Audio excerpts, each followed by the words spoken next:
Let's go to Cleveland, Ohio, and we'll talk with Tony. Hi, Tony. Hey, Andrew, how you doing? Hey, doing great, man. What's on your heart today? Yeah, I just have a question. Just want to say I love your new book, by the way. Oh, thank you.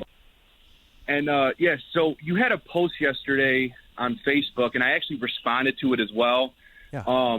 But you spoke about, the topic was basically how we should follow our heart. Yeah. And how the popular, so there was a gentleman that commented, and it actually made me think, so I just wanted to have you expand on that a little bit. It was Matthew 5:28, when he said, that whosoever looketh on a woman to lust after her hath committed adultery with her already in his heart. So he was trying to defend that, the desires do come from our heart. I agree with you in your post. I was just trying to have you expand on that defense with Matthew 5:28. Yeah, absolutely. I love it. It really helps us get clarity on what I'm saying and what I'm not saying. I'm not saying that every Jewish person that ever lived had a great heart. I'm not saying that every Jewish person 2,000 years ago before the cross had a fantastic heart.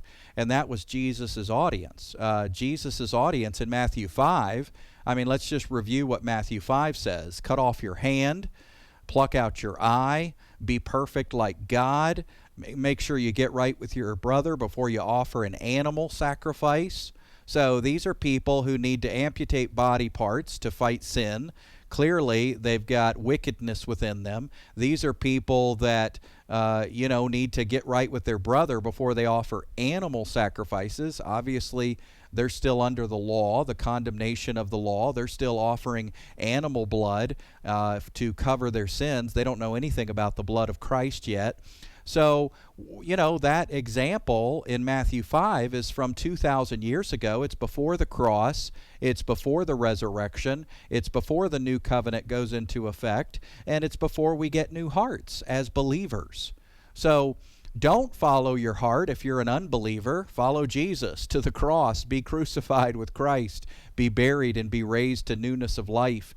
But look, if you've got that newness of life, if you're not an unbeliever anymore, if you're a believer, then follow your heart, man. If you can't follow your heart, then what you're saying is living the Christian life is the opposite of my heart. That makes no sense. Paul says, give freely from the heart. How could you do that if your heart was wicked? How could you give freely from your heart if you had a wicked heart still? The new covenant is, I'll take out your heart of stone, and I'll give you a new heart, a new spirit, and I'll put my spirit within you. So has that happened for a born-again believer? Yes, that's the whole point of what being born again is. So being born again is having a new heart, having a new spirit, and having God's Spirit living in us. So, it's really important to distinguish the pre-salvation and the post-salvation heart. We talk about Jesus living in our hearts. Well, Jesus doesn't live in dirty places. God cleaned house, and he moved into our hearts, and now Christ dwells in our hearts by faith. Romans chapter 6 says that we were slaves of sin. That was pre-salvation. We were slaves of sin, but we became obedient from the heart. So I don't know how these people do it. How do you wake up every day and say, I'm supposed to live righteous, but my heart doesn't want to? I'm supposed to live holy, but my heart doesn't want to. I'm supposed to love God, but my heart doesn't. How do people even do that? I've lost sight of what that's like.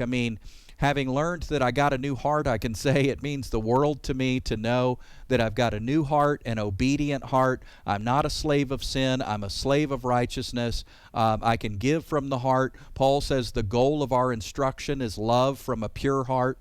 Well, how could you ever do that? How could any human ever meet that goal of loving from a pure heart unless God gave us a pure heart?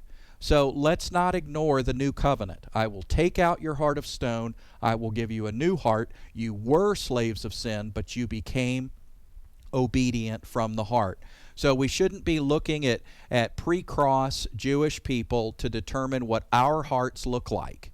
The whole point that Jesus was making back in Matthew 5 is your hearts are wicked, and you're going to need help. Your hearts are sinful, and you're going to need help. And that help comes through the cross and the resurrection and through that Pentecost experience, through that born again experience. And that is exactly what makes a believer today. So did it work? Did God exchange our hearts? Yes, he did. What kind of heart did he give you? A new, obedient heart. That's where Christ dwells. So let's not have any more double talk. Let's not mix pre-cross Jewish ideas with post-cross saved ideas. They don't mix together well. They don't make sense. They don't give a clear picture of the new creation's heart.